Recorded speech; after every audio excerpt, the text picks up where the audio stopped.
Legal efforts are underway to stall the executions of two convicted New Orleans area killers. Rob Masson looks at the state of the death penalty here in Louisiana.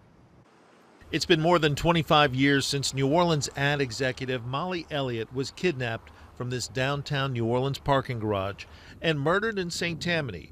And the death penalty approved by a St. Tammany jury against then 18-year-old Jesse Hoffman has still not been carried out.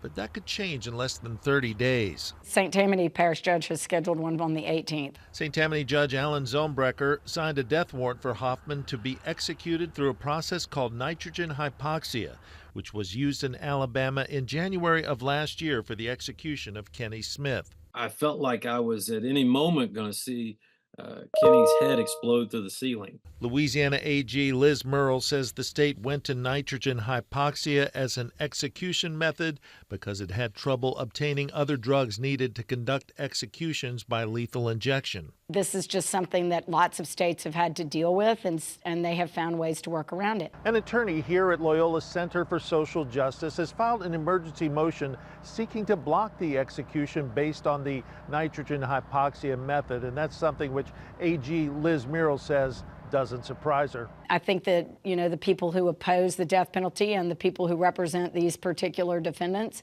are going to do everything that they can to try and stop this execution from going forward. Though the St. Tammany execution is now set to go forward, no date has been set for former New Orleans police officer Antoinette Frank, who was convicted of killing fellow officer Ronald Williams, as well as Ha and Kong Vu at their family's Vietnamese restaurant in New Orleans East in 1995. That crime scene was unlike any other I've seen in my prosecutorial career. Orleans DA Jason Williams put out a statement saying Antoinette Frank's defense counsel has exercised the right to challenge the sentence against her. A hearing has been set for March 31st on the post-conviction application. There could be no effort to proceed with an execution of Ms. Frank during post-conviction review by the court.